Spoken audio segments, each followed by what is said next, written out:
코스피가 5천을 넘어선 지 한 달여 만에 6천을 돌파했습니다. 올해 들어 44.4% 오르는 등 글로벌 주요 증시 가운데 독보적인 상승세를 보이고 있는데요. 이정환 한양대 경제금융대학 교수와 함께 알아보겠습니다. 어서 오십시오. 어서 오십시오, 교수님. 자, 코스피 지수 오름세가 굉장해요. 올해 44.4%가 올랐습니다. 지금 시가총액도 많이 커졌어요.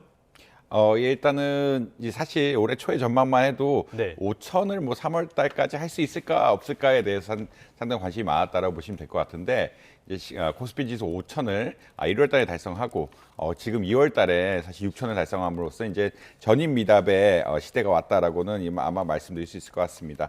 그래서 코스피 지수 시총이 늘어나다 보니까 이제 어떻게 보자면 전 세계 주가 지수 랭킹에 의해서 뭐 9위까지 9위까지 올라갔다고 얘기하죠. 그 프랑스를 넘어서 독일도 넘고 프랑스를 넘어서 9위까지 올라갔다고 보시면 될 것 같고 지금 올해 수익률이 뭐 44.4% 굉장히 높은 수치입니다. 사실 이게 두 달 만에 40%가 넘게 올라갔다는 이야기는 그만큼 주가 상승의 기세가 굉장히 무섭다. 그렇기 때문에 나머지 지수들 뭐 S&P 500 항상 뭐 한국 시장을 이긴다라 S&P 500이라든지 뭐 중국 지수, 미국, 일본 지수 그리고 우리랑 비슷한 어떤 체계를 가지고 있다라고 이야기하는 반도체에 좀 의존도가 높은 타이완 지수에 비해서도 지금 그래픽에 나오고 있지만 굉장히 높은 수준이 많이 올라갔다라고 아마 이해하시면 될 것 같습니다. 그렇기 때문에 이것이 언제까지 또 갈 것이냐가 굉장히 관심이긴 한데 투자 유입세가 계속 되고 있어서 이 시장의 전망에 대한 어떤 불확실성이라든지 예측 같은 것들이 약간 혼조세에 있는 것 같긴 하다. 이런 말씀 역시 덧붙여야 될 것 같습니다. 네, 그 안에서 어떤 업종이 또 어떻게 움직였는지도 살펴봐야 할 텐데요. 보니까 반도체, 뭐 건설, 증권 이것을 중심으로 많이 올랐는데 특징이 뭡니까? 일단 반도체하고 정보기술이 한 30% 이상 올랐는데 반도체는 결국 AI의 수혜주라고 보시면 될 것 같죠. AI 전환의 수혜주는 결국은 반도체하고 에너지 주식이라고 보면 될 것 같은데 이제 조금 뭐 어떻게 보면은 과학 쪽에 하시는 분들은 미래의 성장력, 미래의 경제 성장이라는 것이 AI를 얼마나 연산할 수 있느냐, 그 AI 연산할 수 있는 전력을 얼마나 될 수 있으냐에 대해서 결정된다라는 이야기가 나오고 있을 정도로 정보기술, 반도체, 그리고 반도체는 정보기술 그리고 에너지까지가 그 전력망까지가 사실 AI 경제를 이끌어가는 핵심이기 때문에 이들 쪽에 많이 오를 수밖에 없다라는 말씀드릴 수 있겠고요. 보험이랑 증권사 같은 경우에는 금융주입니다. 금융주가 최근에 각광을 받는 것은 아무래도 흔히 말해서 주주에 대한 환원 정책이 좀 바뀔 것이 아니냐라는 기대감들이 있고 뭐 삼성생명 같은 경우에는 또 뭐 삼성전자 주식을 워낙 많이 가지고 있어가지고 이에 따른 배당 혜택 같은 것들을 보지 않을까라는 그런 기대감들이 형성이 되면서 이 AI 쪽에 관한 어떤 사람들의 어떤 방안들 그리고 이제 아무래도 3월 달이 주총 시즌이다 보니까 주주환원 정책에 대한 개혁 같은 것들 이런 게 나올 수가 있기 때문에 이런 것들에 대한 관심까지 곁들이면서 결국은 이 정보기술, 반도체, 그리고 보험이나 증권 이런 쪽들이 많이 올라갔다는 말씀 드릴 수 있을 것 같습니다. 뭐 지금 현대차도 올라가고 있는데 현대차는 아무래도 피지컬 AI 쪽에서 아무래도 혜택을 받고 있기 때문에 이런 것들이 올라가고 있다는 말씀 드려야 될 것 같습니다. 알겠습니다. 반도체 같은 경우는 워낙 실적 개선세가 눈에 띄고 있기 때문에 이쪽의 주가가 오르는 것에 대해서는 누구도 의심하지는 않을 것 같아요. 그런데 문제는 지금 뚜렷한 펀더멘탈, 그러니까 실적 개선세는 전망되지 않는데 주가는 오르는 종목들도 있습니다. 당장 대표적으로는 2차 전지 종목들이 아닌가 싶은데요. ESS, 여기 에너지 저장 장치에 대한 기대감까지는 그럭저럭 이해를 하겠는데 로봇에 대한 기대감으로 오르는 건 정말 이해 못하겠거든요. 이런 종목들 괜찮은 겁니까? 사실 이제 아까 에너지 전환이 중요하다고 말씀드렸는데 이제 태양광이라든지 해상 풍력을 하게 되면은 아니면 전력망에 잘 공급하기 위해서 에너지 저장 장치가 필요합니다. 예전에 2차 전지주들이 많이 오른 것은 이제 자동차에 대해서 2차 전지를 공급함으로써 일종의 연료 전지를 공급함으로써 이쪽으로 미래의 어떤 자동차 산업을 이끌 거라는 기대감이 형성이 됐는데 최근 이슈는 전기가 부족하다고 전기가 부족한 것을 아무래도 태양광이라든지 해양 풍력 발전 같은 아니고 혹은 지상 풍력 발전 같은 이러한 재생에너지로 만들어야 된다라는 이런 입장이 있고 재생에너지들은 아무래도 흔히 말해서 이제 날씨라든지 이 기후 조건에 따라서 변동이 심하기 때문에 그런 것을 저장할 수 있는 에너지 저장 장치가 뭐 반드시 필수적이다. 그렇기 때문에 2차 전지주가 올라간다는 말씀드릴 수 있을 것 같고요.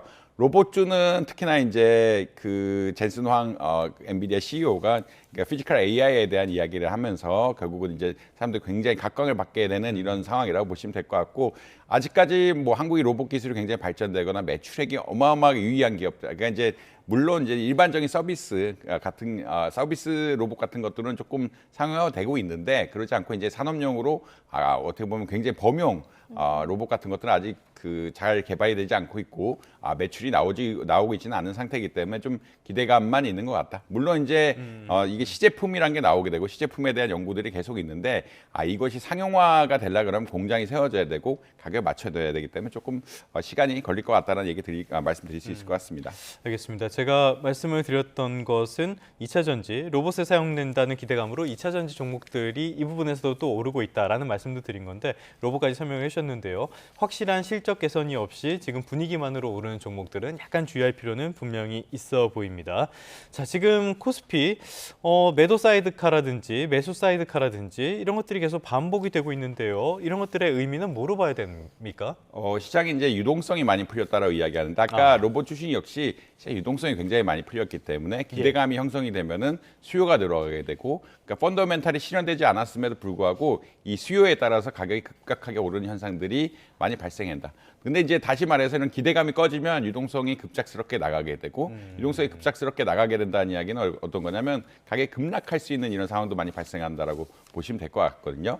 그러니까 사이드카라는 게 결국은 가격의 급변동, 그러니까 선물 가격의 급변동에 따라서 이렇게 발생을 하는데 매도 이렇게 양방향이 잘 지금 나오고 있다. 사실 이제 지수 자체의 움직임 폭이 예전에는 뭐 1%, 2% 움직이면은 많이 움직였다라고 하는데 그렇죠. 요새는 뭐 3%, 코스닥 같은 경우는 5% 이상 움직이는 이런 경우들이 많이 생김에 따라서 시장의 어떤 변동성이 굉장히 커졌다.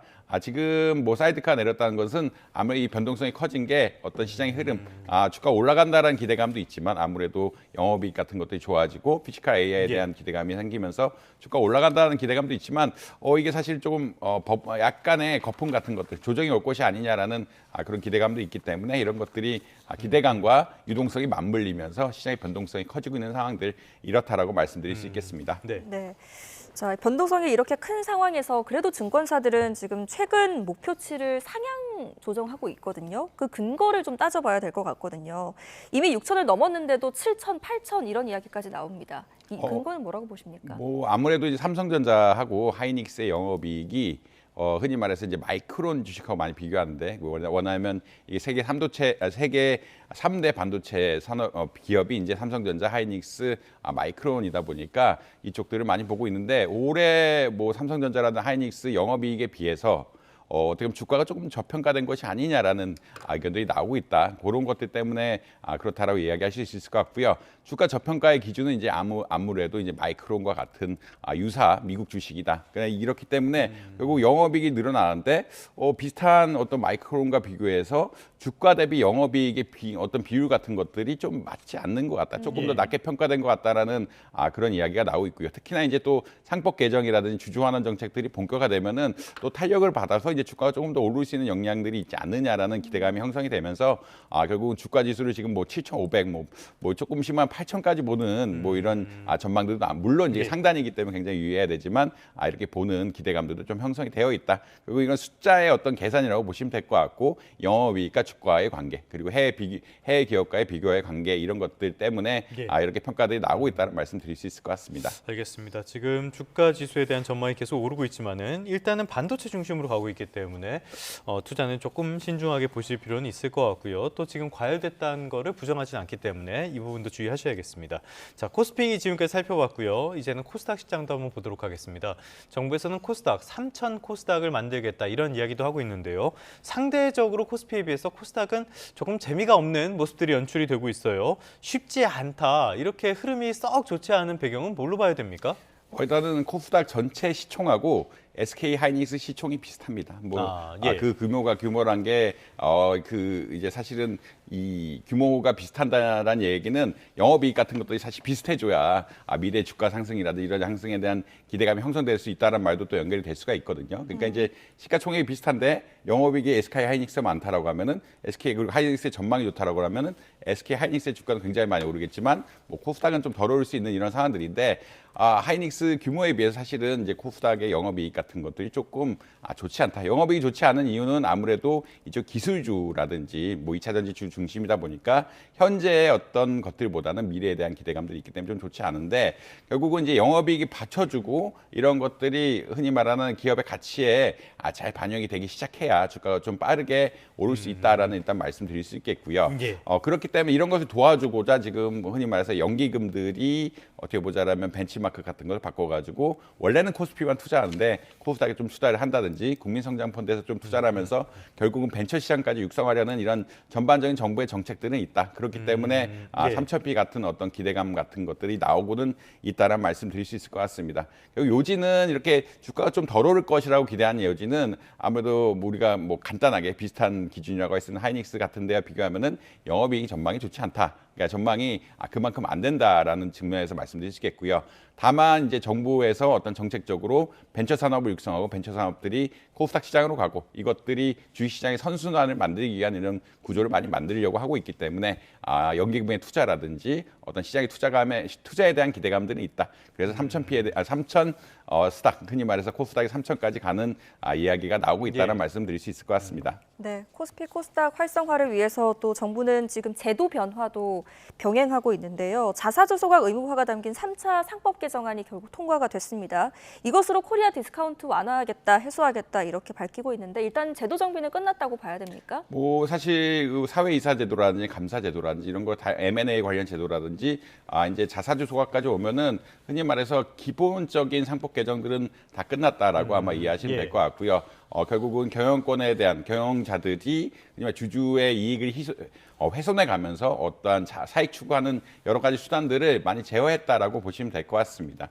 결국 이제 주주 환원 정책 지금 뭐 자사주 소각 역시 마찬가지인데 자사주 소각하지 않고 가지고 있으면 이것을 가지고 물론 직접적으로 어떤 투표권을 행사할 수 없지만 우호 지분을 만들 수 있다든지 경영진들 우호 지분을 만들 수 있다든지 이런 것들을 할 수가 있기 때문에 이제 소각을 하는 방식으로 간다라고 아마 이해하시면 될 것 같고요. 특히나 또 자사주 소각하면은 밖에 있는 주식들 개인들이 가진 주식들의 어떤 수익들이 올라가기 때문에 없어진 만큼 수익을 가져가는 게 올라가기 때문에 뭐 정부에서 적극적으로 추진했다라고 아마 이해하시면 될 것 같습니다. 그래서 이런 제도 같은 것들이 상당 부분 완비가 되어 있기 때문에 사실 오히려 이제 거꾸로 이제 펀더멘탈을 더 좋게 할 수 있는 이런 제도들 혹은 정부의 노력들이 나와야 된다라는 입장들도 좀 있는 것 같고요. 결국은 일부 경영진의 인센티브를 위축시켰기 때문에 그것에 반하는 어떤 규제 완화라든지 투자를 유치하는 정책 그리고 AI 발전을 위한 정책, 에너지를 공급할 수 있는 정책까지 적극적으로 나와야 된다는 의견들도 많다. 이런 말씀 역시 드릴 수 있을 것 같습니다. 알겠습니다. 말씀하신 것처럼 지금 1차에서 3차까지 상법 개정이 있었고요. 1차는 이사의 충실 의무 확대,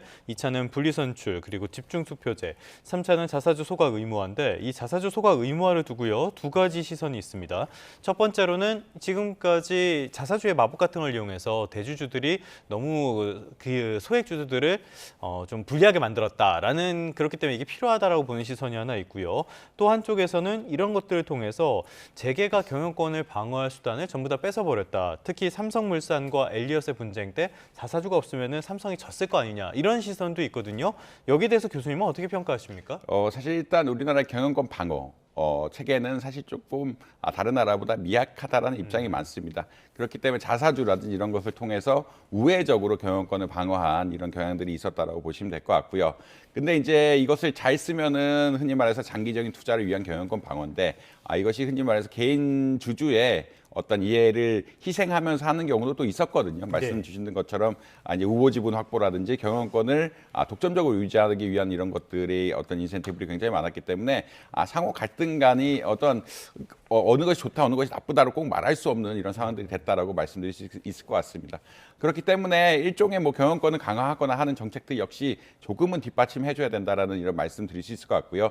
지금 세 단계의 어떤 상법 개정 자체가 이제 일반적으로 경영자들 경영권을 조금 약화시키는 이런 것들이었기 때문에 이런 보완하는 것들도 조금 있어야 되지 않냐라는 것이 학계의 논의다. 왜냐하면 한국의 경영권 방어할 수 있는 법적인 툴들이 다른 나라들에 비해서는 그렇게 강한 편이 아니기 때문에 지금 완화된 걸 좀 보장해야 된다. 그래서 이제 해외 해치펀드라든지 이런 것들의 공격에 혹은 행동주의 펀드에 대한 공격에 대해서 좀 막아야 된다는 의견 역시 전달드리고 싶습니다.